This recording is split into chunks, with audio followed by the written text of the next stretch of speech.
पहुंचोगी। Electric circuit analysis का subject हम लोग देख रहे हैं। इस सब्जेक्ट में हमने वो इलेक्ट्रिक सर्किट एनालाइज कर रहे हैं जो डीसी सिग्नल पर ऑपरेट होते हैं। ठीक है, that's why you have one stand to that DC in your subject. Okay, so इसमें जरूरी ये है कि एनालाइज का मतलब पहले देखो। एनालाइज का मतलब ये है कि जो आपके पास इलेक्ट्रिक सर्किट्स में बेसिक क्वांटिटीज है या अननोन क्वांटिटीज है, उनका बिहेवियर आपको देखना। ठीक, इसकी एक छोटी सी शाख ही निकल सकती है कि आपने अननोन वैल्यूज भी निकालनी है अगर आपके पास इलेक्ट्रिक सर्किट में है। ओके, सो ये अननोन वैल्यूज क्या चीज है? तो ये हमारी बेसिक क्वांटिटीज है। यहां से हमने बेसिक क्वांटिटीज को डिस्कस किया, करंट, वोल्टेज और उसके एक्सटेंशन पर पावर।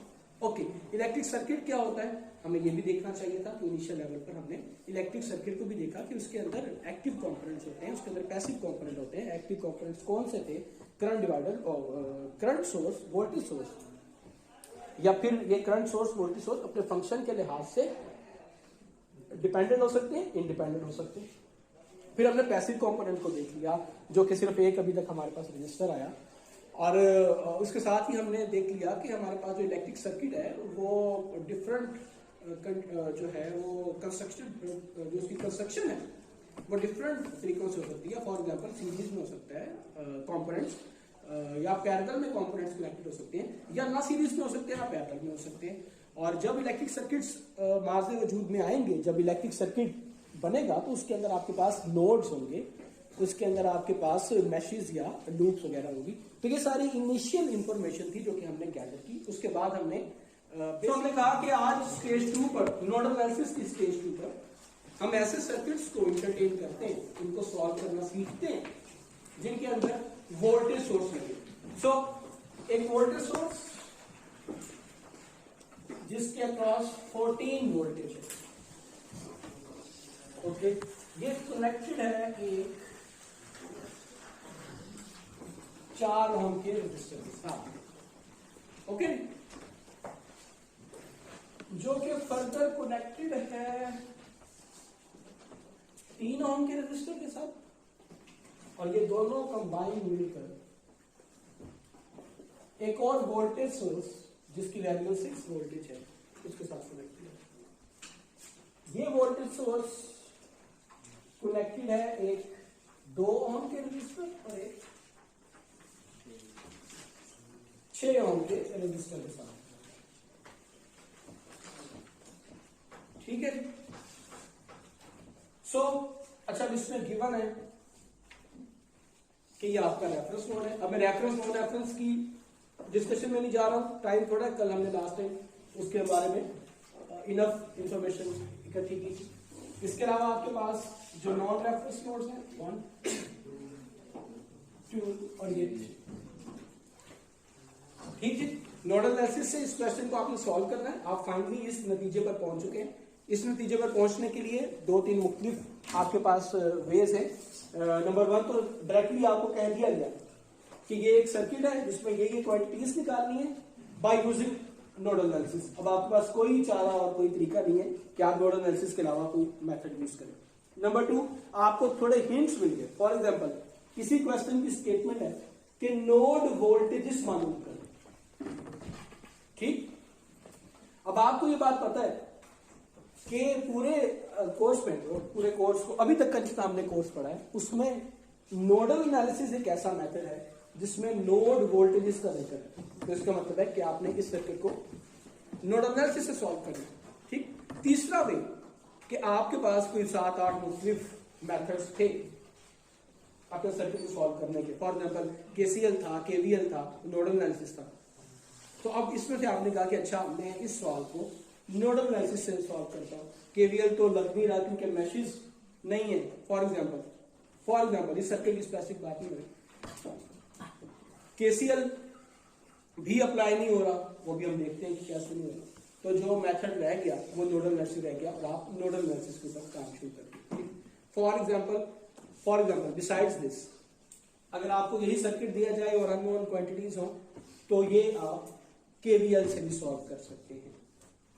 ठीक, फॉर दिस केस सो अब ये सवाल केवीएल से भी सॉल्व हो सकता है और ये सवाल नोडल एनालिसिस से भी सॉल्व हो सकता है, लेकिन आपके दिल ने कहा कि जनाब नोडल एनालिसिस को टक्कर मार दीजिए। ठीक, तो ये मुख्तलिफ तरीके थे कि आपने ये फाइनल कर दिया कि भाई ये सवाल नोडल एनालिसिस से सॉल्व करना चाहिए। ओके जी, ओके। सो नोडल एनालिसिस का स्टेप नंबर 1 था कि रेफरेंस और नॉन रेफरेंस नोड्स को आइडेंटिफाई करें, जो कि आपने कर दिया और आपने कहा कि जनाब ये रेफरेंस नोड है मेरा। वो कैसे आइडेंटिफाई किया वो लास्ट टाइम हमने डिस्कशन कर ली थी। ओके, और ये मेरे V1, V2 और V3 आपने इनको नाम दे दिया। ये मेरे नॉन रेफरेंस नोड्स हैं और क्वेश्चन की स्टेटमेंट के मुताबिक मुझे V1, V2, V3 और V4 या V0 की इंफॉर्मेशन रिक्वायर्ड है। जैसे ही आपने ये फैसला किया कि नोडल एनालिसिस को यूज करना चाहिए, बेसिक लॉ केसीएल अप्लाई करने में ऐसे सर्किट्स में जहां पर वोल्टेज सोर्स मौजूद होते हैं आपको फेस करना पड़ेगा। बात समझ आ रही है कि नहीं? तो मुश्किल हो रही है, बोरियत हो रही है? सिंपल सी बात है ना कि वोल्टेज सोर्स जितना करंट दे रहा है वो आप प्री डिटरमिन नहीं जानते। ठीक, जो आप जानते नहीं है तो आप यहां पर क्या इंफॉर्मेशन देंगे या इन नोड्स के ऊपर क्या इंफॉर्मेशन है। इसीलिए हमारे पास केसीएल यहां पर अप्लाई करने में प्रॉब्लम है। ओके, इसीलिए हमने कह दिया था लास्ट टाइम कि सिर्फ और सिर्फ ऐसे सर्किट्स जिनमें करंट सोर्स होगा उनको हमने लास्ट टाइम डिस्कस कर दिया। आज हम ऐसे टॉपिक्स को ऐसे सर्किट्स को डिस्कस कर रहे हैं जिसमें आपके पास वोल्टेज होगा। अच्छा, अब इस मसले को हल कैसे करना है ये हमारा आज का टॉपिक होगा। ठीक है जी, पक्की बात। अब वोल्टेज सोर्स जो प्रॉब्लमेटिक चीज है, ठीक, नोडल एनालिसिस को अप्लाई करने में वो दो जगहों पर आ सकता है। एक तो वोल्टेज सोर्स नॉन रेफरेंस और रेफरेंस नोड के दरमियान में आ सकता है।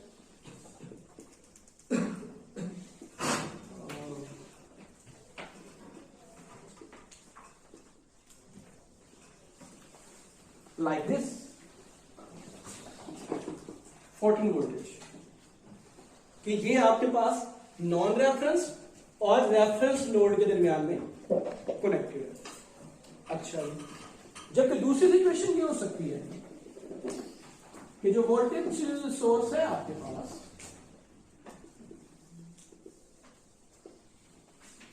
वो दो या दो से ज्यादा, अभी मैं सिंप्लिसिटी के लिए अभी सिर्फ दो को रखता हूं, इन द एंड फिर हम दो से ज्यादा का बताते हैं। ठीक है, दो या दो से ज्यादा नॉन रेफरेंस नोड्स के दरमियान में।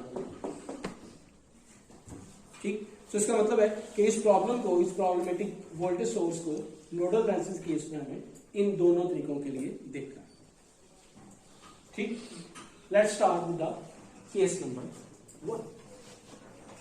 जब आपके पास वोल्टेज सोर्स एक नॉन रेफरेंस और रेफरेंस नोड के दरमियान में आ गया।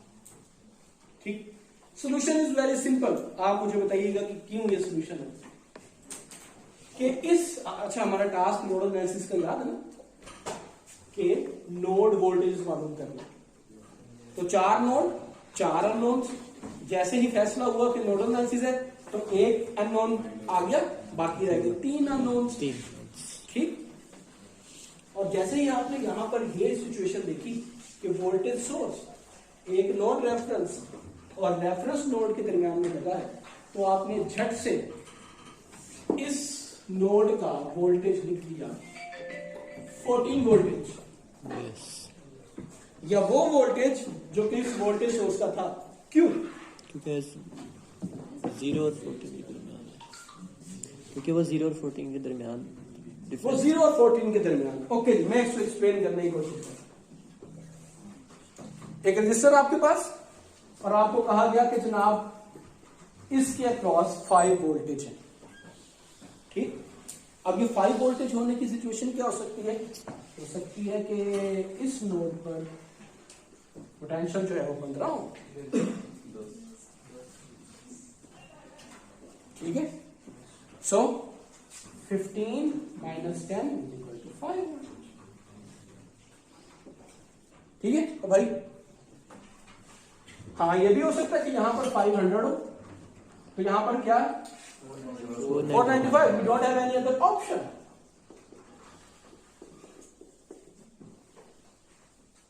ठीक है दानियल, बात चल रही है सही? और सॉरी फुरकान, ओके। अब अगर आपसे कह दिया जाए कि जनाब 5 वोल्टेज है इसके क्रॉस, और इनमें से एक नोड के ऊपर वोल्टेज है 0, अगेन आपके पास कोई ऑप्शन नहीं रह गया कि आपके पास एग्री। सो अगर मैं लिख दूं V1 minus V0 is equal to this voltage, ये वाली सिचुएशन यहां पर नहीं आ गई भाई? yes. आपको बता दिया गया कि इन नोड्स के दरमियान में जो वोल्टेज है वो 14 वोल्टेज है, जबकि एक नोड के ऊपर वोल्टेज 0 है।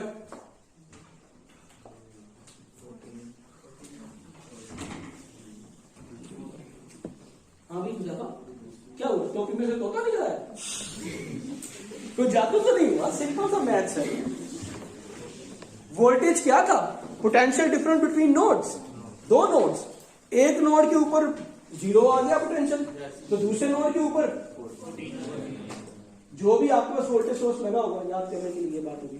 ठीक, सो इस वजह से आपने कह दिया कि इस नोड के ऊपर वोल्टेज हो गया, और कुल मिला के बात ये बनी कि अगर वोल्टेज सोर्स नॉन रेफरेंस और रेफरेंस नोड के दरमियान में आ जाए तो उस नॉन रेफरेंस नोड का वोल्टेज उतना ही होगा जितना आपका वोल्टेज सोर्स। ठीक, सो केस नंबर 1 तो हमने बहुत ही आसानी से हल कर दी। ठीक, नोडल एनालिसिस को हमारे लिए आसानियां पैदा करा भाई। 4 नोड्स का वोल्टेज चाहिए था, 2 तो बगैर कुछ किए ही, पेन भी नहीं उठाया अभी तक हमने। ठीक है, 2 नोड्स को आराम से निकल। ठीक है, तो फायदेमंद चीज हुई ना नोडल एनालिसिस, तो थैंक यू बोलो ना उसको। हाँ, शाबाश बोलो, गुड अंकल। ओके, अब हम चलते हैं कि अगर हमारे पास वो प्रॉब्लमेटिक सोर्स जो कि नोडल एनालिसिस अप्लाई नहीं करने दे रहा था, इनके voltage source 2 non reference nodes के दरमियान में आ जाए, तो फिर हम क्या करें? इस मसले को हल कैसे करें, या फिर इन नोड्स के ऊपर वोल्टेज कैसे मालूम करें? ठीक, इसका हल जो है वो ये निकाला गया, और मुझे थोड़ा सा जंप लेना होगा, शायद हम इसको एक्सप्लेन करेंगे, परेशान नहीं होना भी, कि बजाय इसके कि हम इस वोल्टेज सोर्स की मौजूदगी में यहां पर केसीएल अप्लाई करें, क्या ये मुमकिन है? या हम इस तरह से करके देख लेते हैं कि इसको ओवरलुक कर लेते हैं थोड़ी देर के लिए, और फिर इस नोड के ऊपर केसीएल लगाते हैं। क्या ओवरलुक करने से हमारा सर्किट टेम्पर नहीं हो जाएगा, चेंज नहीं हो जाएगा, अमेंडमेंट नहीं कर देंगे हम सर्किट में? बिल्कुल, ये वो ओरिजिनल सर्किट तो ना। ओके, तो फिर हाँ, इसका सोल्यूशन ये हो सकता है कि जो आपने कार्रवाई करने के सोचा है, जो आप कार्रवाई करने के बारे में सोच रहे हैं, कि हम इसको थोड़ा सा ओवरलुक या इसको थोड़ा सा बाईपास कर दें, किसी भी तरीके से हम देखते हैं। अगर आपके दोनों बेसिक लॉज केसीएल और केवीएल, आपकी जो आप स्कीम सोच रहे हैं उसको फुलफिल कर देते हैं, ठीक है, उसको वो पूरा कर देते हैं, केसीएल और केवीएल अप्लाई हो जाता है आपकी टेक्निक के लिए, तो फिर आप सिराते मुस्तकीम पर हैं, फिर आप सही काम कर रहे हैं, फिर आपने सर्किट को टेम्पर नहीं किया या सर्किट में कोई इजाफा या कोई कमी नहीं की। ये बात डाइजेस्ट होती है? आपका 2 बेसिक लॉज है ना, 2 बेसिक लॉज जो अभी तक आपने पढ़े, वो आपकी टेक्निक को या आपके प्रपोज करदा मेथड को, जो भी हमने प्रपोज नहीं किया, अभी तो हम तमहीद बांध रहे हैं ना उसको, अगर वो उसको जस्टिफाई कर देते हैं, ठीक है, कि हाँ जी जो भी आपने सोचा है, केसीएल भी उस सोच के मुताबिक ठीक है, केसीएल भी सपोर्ट करता है उसको, और केवीएल भी कहता है कि हाँ कि ठीक है जी, तो इसका मतलब है कि फिर आप उस मेथड को अडॉप्ट कर सकते हैं, ठीक। यानी कि केसीएल और केवीएल को सपोर्ट। आपको कितनी इक्वेशंस दी ऑटोमेटिकली? 2 इक्वेशंस, एक तो सुपर नोड के ऊपर आपने केसीएल लगाया और दूसरा आपने केवीएल लगाया। सो सर्किट में अगर आपके पास 2 या 2 से ज्यादा सुपर नोड्स हैं तो हर सुपर नोड आपको 2 इक्वेशन देगा, ठीक, क्योंकि आपने सुपर नोड को सॉल्व करने का जो मेथड सीखा कि सुपर नोड को सॉल्व कैसे करना है, उसमें आपने पहले वहां पर केसीएल अप्लाई करना है in absence of the voltage source, और उसके बाद फिर उस वोल्टेज सोर्स और नोड्स को कंस्टिट्यूट करके क्लोज लूप बनाकर वहां पर केवीएल अप्लाई करना है। ओके, सो हो सकता है कि आपके पास एक सर्किट में जब हमने बात स्टार्ट की तो हमने कहा कि 2 या 2 से ज्यादा नोड्स के दरमियान में वोल्टेज सोर्स है, ठीक। तो डिफरेंट केसेस,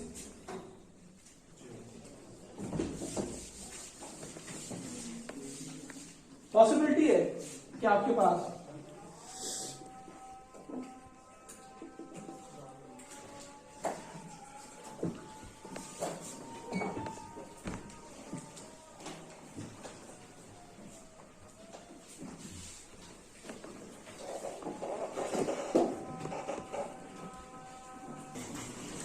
पॉसिबिलिटीज है कि आपके पास 2 से ज्यादा नोड्स को पढ़ना शुरू किया। बेसिक लॉ में सबसे पहले हमारे पास ओहम्स लॉ आया और उसी की वजह से हमारे पास पहला पैसिव कंपोनेंट रेजिस्टर भी आ गया था।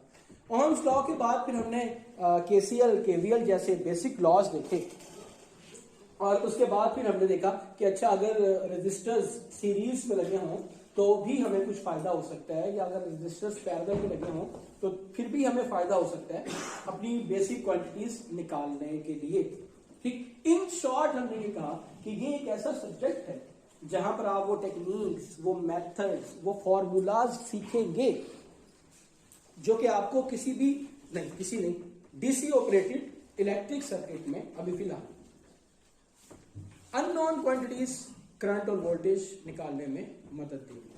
सिंपल सी बात यहां तक हमने की। उसके बाद हमने कहा कि अब हम बहुत ही इंपॉर्टेंट 2 टेक्निक्स, नोडल एनालिसिस और मेश एनालिसिस पढ़ने लगे हैं। नोडल एनालिसिस हमने स्टार्ट किया तो हमने कहा कि नोडल एनालिसिस एक ऐसी टेक्निक है जो कि केसीएल की एक्सटेंशन है, यानी कि केसीएल के अंदर कोई ना कोई मसला था ना, मसला है ना, हाँ, तो उस मसले की वजह से हम केसीएल हर जगह अप्लाई नहीं कर पा रहे थे। वो मसला क्या है वो इंशाल्लाह आज के लेक्चर में हम देखेंगे, ठीक। सो इस वजह से हमने केसीएल की एक्सटेंशन को पढ़ने या उसको अप्लाई करने की जरूरत महसूस की। हमने अपनी आसानी के लिए नोडल एनालिसिस को 2 तरह के सर्किट्स में डिवाइड कर दिया।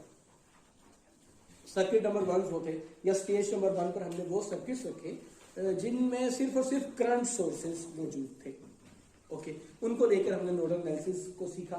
नोडल एनालिसिस भी कहता था कि सबसे पहले आपने रेफरेंस और नॉन रेफरेंस नोड्स को आइडेंटिफाई करना है अपने सर्किट में, ओके। उसके बाद नॉन रेफरेंस चाहिए शहरियार, हाँ पीछे होकर बैठा दो, शाबाश। तो आपको पता चल गया कि इस नोड की वैल्यू 0 वोल्टेज है। सो एक तो अननोन आपने सिर्फ इस फैसले से कि नोडल एनालिसिस को यूज किया जाए निकाल लिया, ओके। अब अगला स्टेप था कि जो नॉन रेफरेंस नोड्स है इन पर केसीएल अप्लाई करें, ओके। केसीएल कहता है कि मुझे हर नोड पर करंट्स की इंफॉर्मेशन रिक्वायर्ड है, ठीक, कि इस नोड पर, इस रिस्पेक्टिव नोड पर कितना करंट एंटर हो रहा है और कितना करंट यहां से लीव कर रहा है, ओके। अच्छा, यहां से हम स्टार्ट करते हैं कि केसीएल की लिमिटेशन क्या थी। ये एक सवाल था हमारा, ओके। और दूसरा हमारा सवाल था कि अगर सर्किट में वोल्टेज सोर्स आ जाए तो उस पर केसीएल या नोडल एनालिसिस कैसे अप्लाई करें। अगर आप लोगों को वो लेक्चर याद हो जहां पर हमने वोल्टेज सोर्स को डिस्कस किया था या करंट सोर्स को, एक्टिव सोर्सेज एक्टिव कंपोनेंट वाला लेक्चर। ओके, वहां पर हमने ये वाली बात क्लियर की थी कि जो वोल्टेज सोर्स है, अच्छा चलो हम पूछ लेते हैं।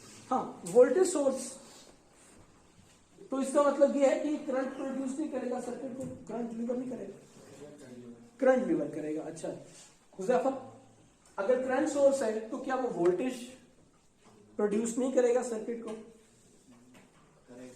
करेगा। अच्छा, हमने कहा कि इसका ये हरगिज़ मतलब नहीं है कि वोल्टेज सोर्स सिर्फ और सिर्फ वोल्टेज प्रोड्यूस करेगा, करंट नहीं करेगा। क्यों? क्योंकि वोल्टेज और करंट आपस में इंटरकनेक्टेड हैं।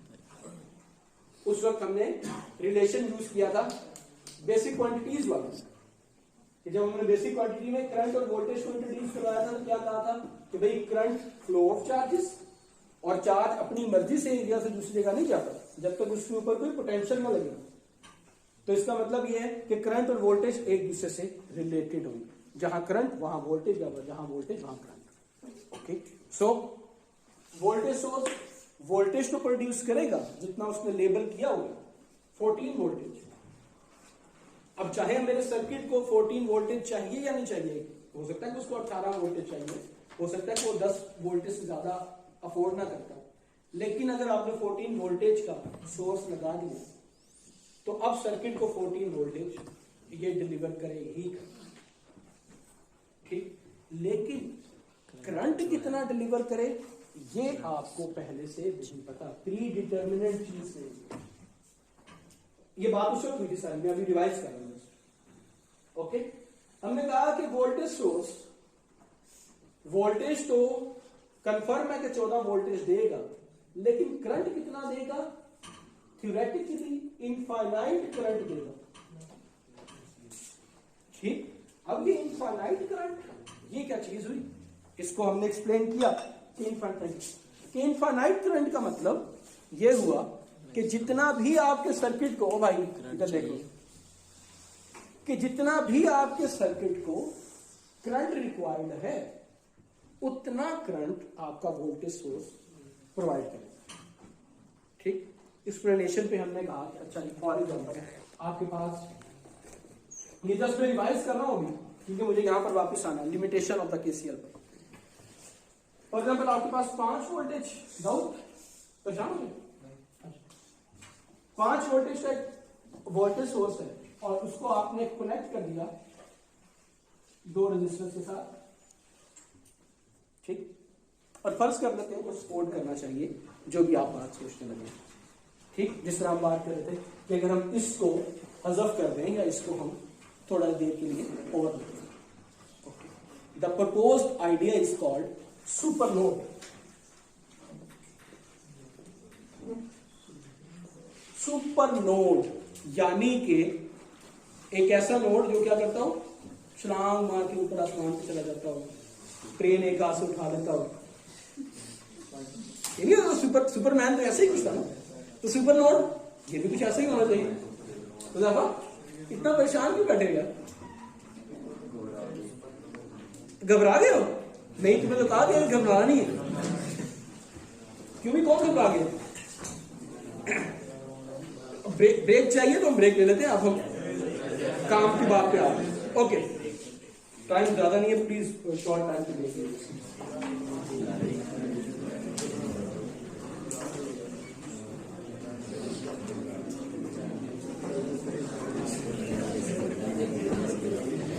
इतना गर्म हो गया, मुझे पॉज कर दूं? खड़े क्यों हो गई ना कि अगर आपके पास वोल्टेज सोर्स हो और वो 2 नॉन रेफरेंस नोड्स के दरमियान में आ जाए, यानी कि इन 2 नोड्स के दरमियान में जिनका वोल्टेज आपको मालूम नहीं है और वो अननोन्स है, वही तो निकालना है आपने, क्वेश्चन की रिक्वायरमेंट ही। तो फिर आप क्या करें, आप यूज कर रहे हैं नोडल एनालिसिस। नोडल एनालिसिस का टास्क था कि नोड्स के ऊपर केसीएल अप्लाई करना। ठीक, और केसीएल अप्लाई करने के लिए करंट की इंफॉर्मेशन चाहिए, जो कि वोल्टेज सोर्स के केस में आपको प्री डिटरमिन नहीं है, यानी कि पहले से आप नहीं बता सकते कि ये वोल्टेज सोर्स इतना करंट इस सर्किट में देगा। ओके, सो इन मसाइल के हल के लिए आपने कहा कि हम अपने वोल्टेज सोर्स को स्किप का वर्ड इतना अच्छा नहीं है, हम इसको थोड़ी देर के लिए बाईपास कर सकते हैं। एक और मैंने भी टर्म यूज की थी पिछली क्लास में, जो हम कर रहे थे, तो उसमें हम कहा था कि जूम इन और जूम आउट की एक ऑप्शन थी हमारे पास। हम इन नोड्स को इतना वाइड कर दें कि ये हमारे पास फॉर द टाइम बीइंग एक तरह से हाइड हो जाए, ठीक। या अभी चलो मैं अगर जरूरत पड़ी तो फिर वापस इस एग्जांपल पे आ जाऊंगा। हमने इनिशियली क्या किया, हमने इस जो प्रॉब्लमेटिक सोर्स था इसको हमने कहा कि हम इसको थोड़ी देर के लिए उठाकर प्लग आउट करके सर्किट से बाहर रखते हैं, लाइक V2 V3 6 वोल्ट। इसको हमने अगर प्लग आउट करके फॉर एग्जांपल थोड़ी देर के लिए, अभी देखते हैं क्यों किया, कैसे बाहर किया, तो हमारा सर्किट किस तरह से रह जाएगा 14 वोल्टेज। वैसे बाय द वे अगर इस तरह से काम होने लग जाए कि जो चीज प्रॉब्लमेटिक है उसको उठा के बाहर रख दे, ठीक, तो क्लास ही खाली हो जाए। अच्छा जी,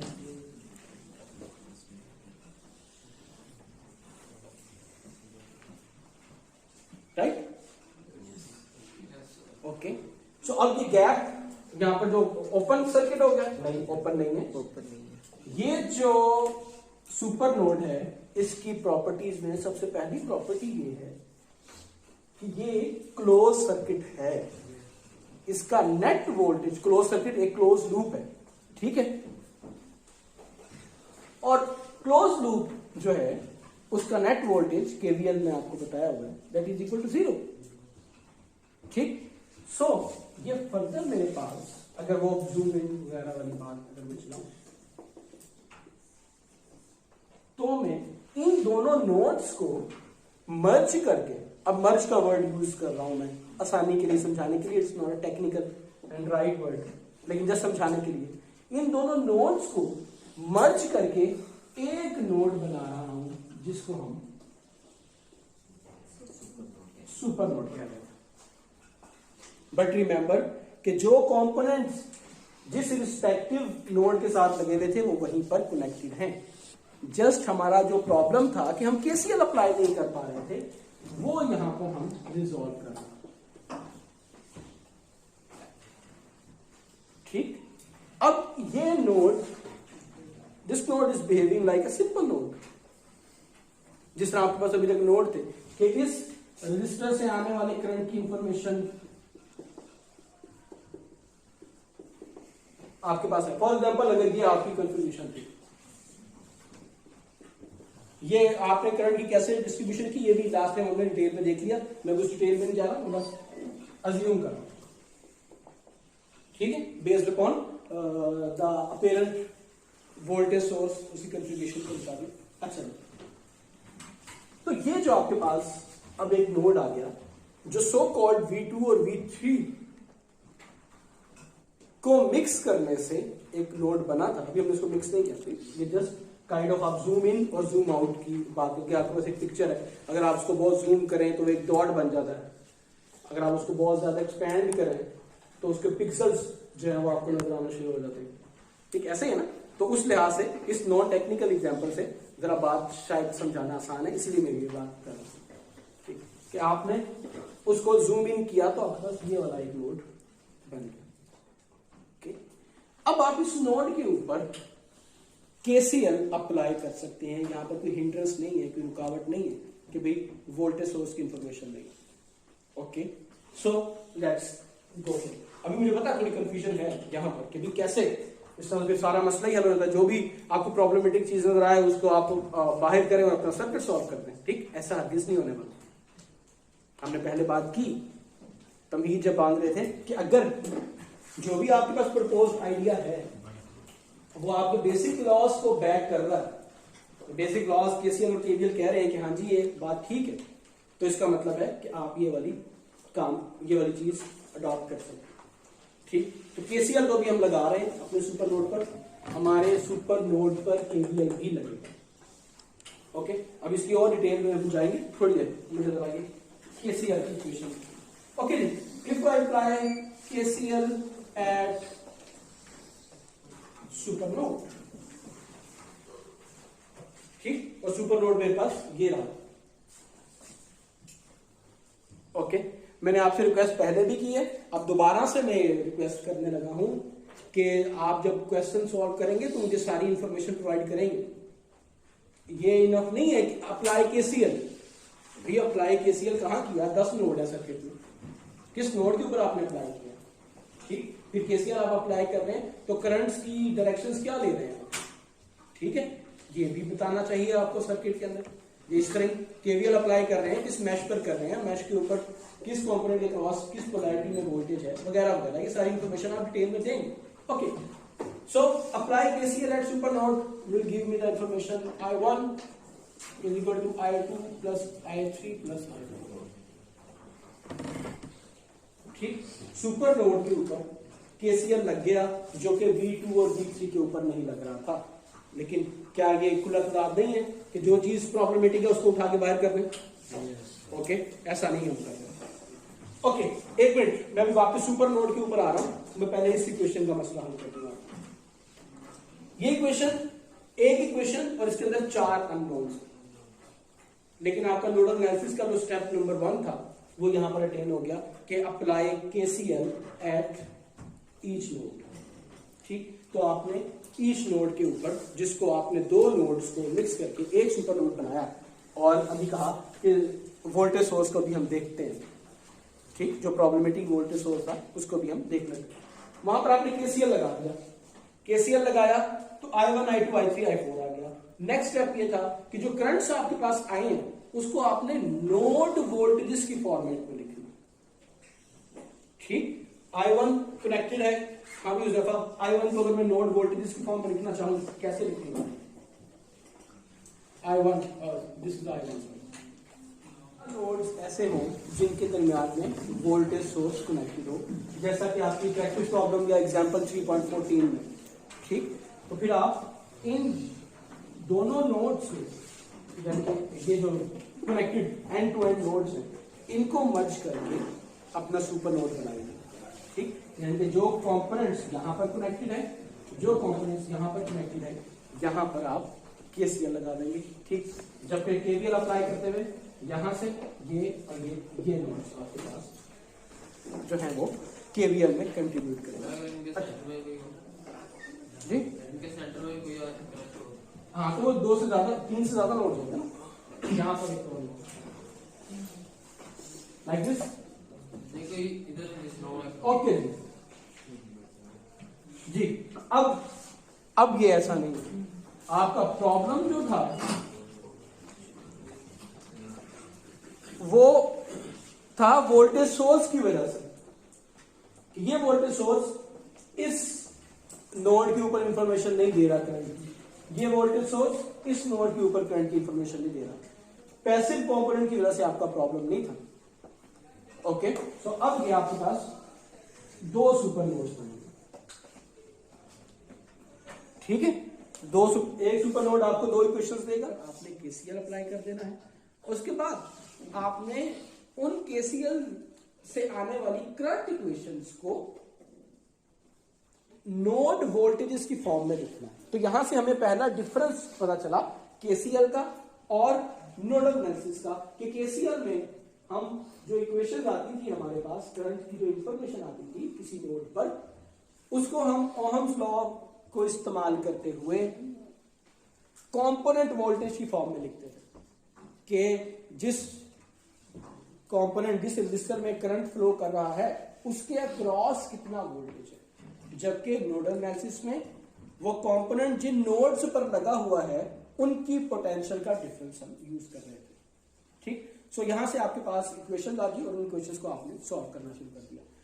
स्टेज नंबर 2 पर हमने कहा कि कोई भी एक्टिव कंपोनेंट आपके सर्किट में मौजूद हो सकता है, ठीक, कोई भी एक्टिव कंपोनेंट से हमारी मुराद थी कि आपके पास करंट सोर्स भी आ सकता है और आपके पास वोल्टेज सोर्स भी आ सकता है, ठीक। तो फिर इस तरह के सर्किट को आप किस तरह से सॉल्व करेंगे, by using nodal analysis. Secondly KCL की लिमिटेशन क्या थी जिसकी वजह से हमें नोडल एनालिसिस को इस्तेमाल करने की जरूरत महसूस हुई। इन दोनों सवालों का जवाब हम आज के लेक्चर में अब देने लगे। ठीक है जी तसीम, कोई बात समझ आई कि नहीं? कुछ भी नहीं, इट्स ओके। ये अब तो रिकॉर्डिंग हो रही है, आप इसको रिवाइज करके भी देख सकते हैं, ठीक है। लेकिन इसका ये हरगिज मतलब नहीं कि अब आप क्लास में नहीं बैठेंगे।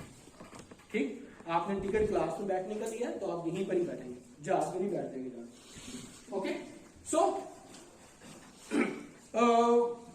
आज का मेथड स्टार्ट करने से पहले मैं इन दो रेजिस्टर्स को 2 एम्पेयर रिक्वायर्ड था, ठीक है। इनकी रेजिस्टेंस की वैल्यू R = V/I वाला फार्मूला, उसको देखते हुए अच्छा तो नेक्स्ट स्टेप पर अच्छा ये 2 एम्पेयर इस वोल्टेज सोर्स में प्रोवाइड कर दिया आपको। नेक्स्ट स्टेप पर क्या हुआ, आपने 2 रजिस्टर और ऐड कर दिए, या फिर भाई बात से इधर लेक्चर हो रहा है और आपकी कंसिडरेशन यहां से, या तो आपने भी ऐड सब्ट्रैक्ट कर दिए रेजिस्टेंस, या इनकी वैल्यूज चेंज कर दी और कुछ ऐसा हो गया कि ये या तो 3 एम्पेयर पे चला गया या 1.5 एम्पेयर पे चला गया। यानी कि जो आपके सर्किट की रिक्वायरमेंट थी, तो बट साहब मेरी रिक्वायरमेंट ये है कि आप यहां पर रहे, जाके उसके ऊपर लेट गए और डेस्क के ऊपर खड़े हो जरा, शाबाश, जल्दी करो, ओके। और ऑफिस के इसके बाद मुझे मिलना तुमने 1 मिनट, ओके। पहले केस था कि आपके जो रजिस्टर्स लगे हुए थे उनको 2 एम्पेयर चाहिए था, तो आपके 5 वोल्टेज के वोल्टेज सोर्स ने उसको 2 एम्पेयर दे दिए। फिर उसके बाद कोई आपने सर्किट में चेंजेस की, या कॉम्बिनेशन या उसकी वैल्यूज या ऐड सब्ट्रैक्ट किए रजिस्टर्स, तो उसकी वैल्यूज चेंज होगी 3 एम्पेयर या 1.5 एम्पेयर। अब भी आपका वही 5 वोल्टेज का वोल्टेज सोर्स आपको ये वैल्यूज प्रोवाइड कर रहा है, ठीक। इनके जितनी आपके सर्किट की रिक्वायरमेंट थी उतना करंट आपको वो प्रोवाइड कर रहा है वोल्टेज सोर्स। ये वो मतलब था जो हम कह रहे थे कि आपका वोल्टेज सोर्स वोल्टेज को फिक्स लेवल का देगा, लेकिन करंट इनफाइनाइट देगा, या जितना भी आपको सर्किट को रिक्वायर्ड है उतना किससे, वो उसकी केमिकल कंस्टिट्यूशन पे है, जिस तरह आपने उसको डिजाइन किया। इनफाइनाइट से मुराद ये नहीं कि वो 1 लाख या 1 मिलियन एम्पेयर जनरेशन करते हैं, ठीक। वो उसकी डेटा शीट में होता है, वो हमने उस वक्त भी, शाबाश, वेरी गुड, उस वक्त हमने बात क्लियर की कि हर कंपोनेंट उसकी डेटा शीट है।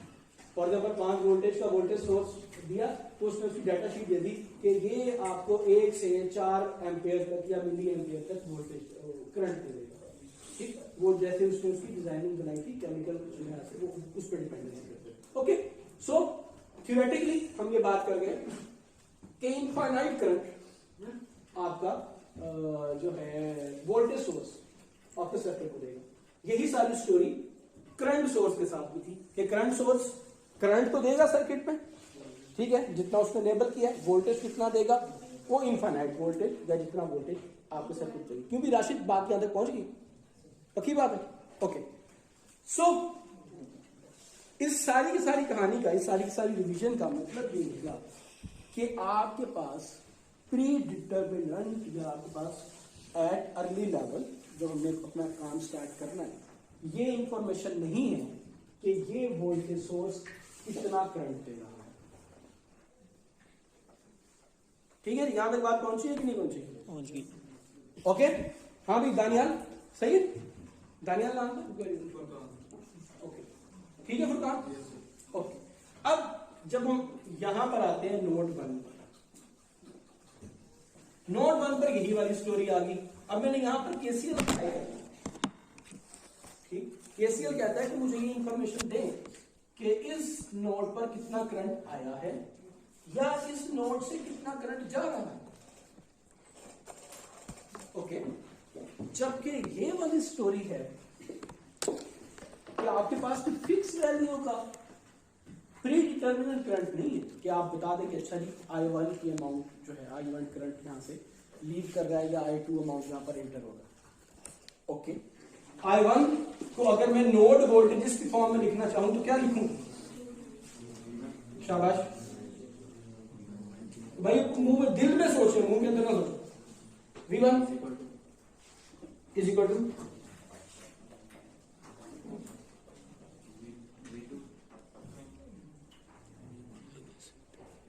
V1 minus V2 divided by 4। Current Ohm's law कह रहा है वोल्टेज ओवर रेजिस्टर के ऊपर होता है। नोडल एनालिसिस कह रहा है कि वोल्टेज अक्रॉस कंपोनेंट की बजाय नोड के वोल्टेज की बात करनी है। V1 minus V2 divided by 4। Time नहीं हो जाएगा, थैंक यू बोल दो टाइम को, बचत होगी। I2 V2 minus V0 divided by 3 plus I3 V3 minus V0 divided by 2। पूछ क्यों नहीं रहे कि आपने तो सुपर नोड बना दिया था, तो इस नोड का वोल्टेज लिखे ना, डिवाइडेड बाय 0। आप अभी भी इक्वेशन आपने लगाई यहां पर KCL, ठीक, इसको एक तरह से प्लग आउट करके, ओके। और अब आप जब, और आपने ये भी कहा कि भाई इन दोनों को एक तरह से मर्ज कर दें तो सुपर नोड बना दें, जूम वाली जो बात है। और अब आप जब करंट की इक्वेशन को नोड के वोल्टेज में लिख रहे हैं तो क्या कर रहे हो? I1 तो चलो समझ आ गया कि V1 माइनस V2 कर दिया। I2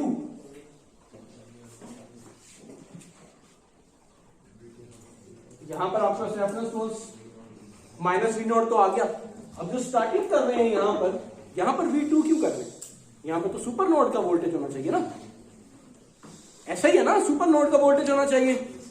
यहां से आपके पास उस सवाल का जवाब आ रहा है कि सुपर नोड पे आप KVL भी लगाएंगे, क्योंकि फिर सुपर नोड आपको इंफॉर्मेशन देगा सुपर नोड के वोल्टेज की। फॉर द टाइम बीइंग हमने ये वाली बात की कि ये याद रखिएगा कि कौन सा कंपोनेंट किस नोड पर लगा है, क्योंकि नोड के वोल्टेज का डिफरेंस आपको निकालना है। दैट्स द की पार्ट्स जो भी चल रहे हैं of nodal analysis. Nodal analysis में आप नोड वोल्टेजेस को डिस्कस कर रहे हैं। दाऊद की बात समझ आ रही है कि नहीं?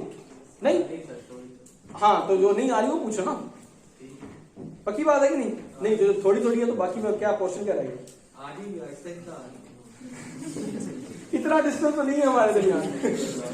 ओके, ठीक। जब आपने, चले मैं जरा थोड़ी सी स्ट्रेट बात करता हूं, कॉन्सेप्ट बाद में देंगे। जब आपने करंट को नोड वोल्टेजेस में कन्वर्ट करना है और आपने इक्वेशन लगाई है KCL की सुपर नोड पर, तो आपने करंट्स को उनके रिस्पेक्टिव नोड्स के लिहाज से देखना है। यानी कि I2 जो आप लिखने लगे हैं यहां पर या यहां पर, ओके, तो इसका मतलब है I2 जिन नोड्स के ऊपर कनेक्टेड था, regardless of that super node, ठीक, regardless of that super node, आपने उस नोड की इंफॉर्मेशन यहां पर देनी है। क्योंकि सुपर नोड आपने क्यों बनाया था? सुपर नोड आपने वोल्टेज सोर्स से गेट रीड करने के लिए बनाया था, क्योंकि सुपर नोड के क्रॉस, वोल्टेज सोर्स के क्रॉस आपके पास इंफॉर्मेशन नहीं थी करंट की। इस रजिस्टर के क्रॉस को इंफॉर्मेशन है आपके पास करंट की। Whatsoever the voltage derived at V2 minus V0, ठीक, आपको नहीं पता ना, यहां पर वोल्टेज तो है, राइट? तो इसलिए आपने यहां पर V2 माइनस V0 किया, यहां पर V3 माइनस V0 किया। क्यों? कोई नहीं, मजा नहीं आ रहा? बताओ। एक नोड पे इतने रजिस्टर कैसे लग सकते हैं? सॉरी, एक नोड पे इतने रजिस्टर कैसे लग सकते हैं? ऐसे क्यों एक नोड पर इतने रेजिस्टेंस नहीं लग सकते? एक नोड पर 5, 10, 12 जितने मर्जी, एक नोड पर रेजिस्टेंस नहीं लग सकते। बात नहीं समझे? चलो सादा सा जवाब यह है कि एक नोड पर लिमिटेड, अनलिमिटेड जो है रेजिस्टेंस लग सकते हैं, ठीक है। I will take it as a non technical question कि एक नोड पर कितने नोड्स लग सकते हैं, कितने रेजिस्टेंस लग सकते हैं। पक्की बात है कि कोई और चीज है। चलो जब क्लियर हो जाए फिर हम करें, ठीक है। Similarly I4 is connected at V3 and V0, so V3 minus divided by 6। अच्छा जी, अब जो नोडल एनालिसिस का स्टेप था आपके पास, स्टेप नंबर 2, इसके मुताबिक अब आपके पास जो अननोन्स है वो कितने रह गए? V1 अननोन है, गुड। V1 14 वोल्टेज है, आपने सबसे पहले निकाल लिया। V2 अननोन है, अच्छा जी। V0 अननोन नहीं। सो अब वो एक इक्वेशन जिसपे 4 अननोन्स थे उसके अंदर अब 2 अननोन्स रह गए, 2 रह गए, V2 और V3 रह गए। ठीक, back to the super node. Super node एक ऐसा नोड है जो 2 या 2 से ज्यादा नॉन रेफरेंस नोड्स के दरमियान में वोल्टेज के आने से हम थियोरेटिकली डिजाइन कर रहे हैं ताकि हम नोडल एनालिसिस को अप्लाई कर सकें। ठीक, नोडल सुपर नोड हमें ये आसानी दे देता है कि आप उसके ऊपर केसीएल अप्लाई कर दें, बशर्ते कि आप सुपर नोड को एक क्लोज लूप लें जो कि क्लोज लूप है और इस क्लोज लूप के ऊपर केवीएल अप्लाई करें। ठीक, तो इस कंडीशन के तहत अब हमें सुपर नोड में केवीएल अप्लाई करना। ओके, अच्छा जी। अब इसको समझने के लिए मैं इसका क्लोज लूप बना लेता हूं। V3 मीन्स ओके, कोई ना कोई वोल्टेज होगा ना, उसको मैं अपने समझने के लिए केवीएल अप्लाई करने के लिए हम कर रहे हैं। सिमिलरली ये इसकी एक अल्टरनेट फॉर्म है। कोई इतराज किसी को? ये नहीं भी बनानी तब भी यहां पर लग सकता है, इट्स अ क्लोज पाथ। ठीक, सुपर नोड जो है उसकी प्रॉपर्टी है कि वो एक क्लोज पाथ है और उसके ऊपर केसीएल और केवीएल दोनों अप्लाई होंगे। केसीएल आपने अप्लाई किया यहां पर, क्यों भी जरिए आपकी बात समझ आ रही कि परेशान बैठे? परेशान बैठे? अगर मैं यहां पर केवीएल अप्लाई करता हूं तो जो मेरे पास इक्वेशन आएगी वो जनाब -6 KVL at super node, -6 plus V3 minus V2 is equal to 0। ठीक, ये डायग्राम मैंने जस्ट आपके इनिशियल लेवल के लिए बनाई है ताकि आपको ये समझ आए कि ये क्लोज पाथ कैसे है। ठीक है, जैसे जैसे आपकी प्रैक्टिस होती रहेगी आपको डायग्राम बनाने की जरूरत नहीं होगी, आपको डायरेक्टली यही से पता चलेगा कि केवीएल की इक्वेशन क्या बन रही है। टोटली अप टू आप बनाए हैं। ओके, अच्छा। अब मैंने इसको ये पॉजिटिव नेगेटिव क्यों दिया था?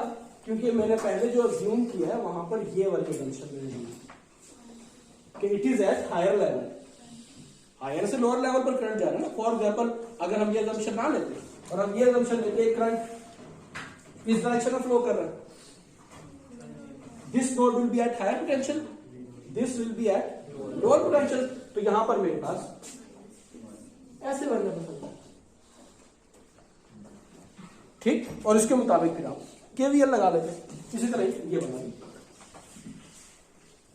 Okay, so that's not a big deal कि हमने इससे क्लोज सर्किट कैसे बना लिया। ओके कि नहीं? यस भाई बोला है जल्दी से। ओके, सो अब आपके पास इस इक्वेशन में भी 2 अननोन्स हैं और इस इक्वेशन में भी 2 अननोन्स हैं। सो 2 इक्वेशंस और 2 अननोन्स। ठीक, V3 is equal to V2 plus 6। अगर आप यहां पुट करें तो आप बस V2 की वैल्यू आ जाएगी और फिर उसके बाद यहां से V3 की वैल्यू आ जाएगी। ओके, और आपने देगा और ये दूसरा सुपर नोड आपको 2 अलग इन्फॉर्मेशन 2 इक्वेशन देगा, तो आपका 4 इक्वेशन यहां से आएंगे। अच्छा है, अभी थोड़ी देर और चलो। यह मुमकिन है कि आपके पास नंबर ऑफ अननोन्स ज्यादा हो और सुपर नोड कम इंफॉर्मेशन दे रहा है, या इन अदर वर्ड्स ये फॉर्मूला नहीं है कि सिर्फ सुपर नोड ही सॉल्व करना है। अगर आपके पास सर्किट देखिए तो सिंपल सा सर्किट था ना, अगर आपके पास सर्किट में और मैसेज या और लूप्स हैं या और नोड्स बने हैं और आपके पास नंबर ऑफ अननोन्स ज्यादा है, for example number of unknown आपके पास 3 होते, ठीक है, यहां पर एक और भी मैश होती, लेट्स सपोज, तो फिर आपके पास सुपर नोड ने 2 इक्वेशंस दे दी, तीसरी इक्वेशन आप इस मैश में या इन नोड्स के ऊपर केसीएल और केवीएल अलग से अप्लाई करके वेयर एप्लीकेबल। ठीक है अब्दुल मजीद क्या अब्दुल मजीद, ठीक है, वहां पर आप केसीएल केवीएल या कोई और मेथड अप्लाई करके तीसरी इक्वेशन को प्रोड्यूस कर। ठीक है, सो ये और डिफरेंट केसेस हैं बिसाइड्स दिस इंफॉर्मेशन। ठीक है जी, सो आज हमने नोडल एनालिसिस को जो है वो खत्म कर दिया। नोडल एनालिसिस, ठीक है।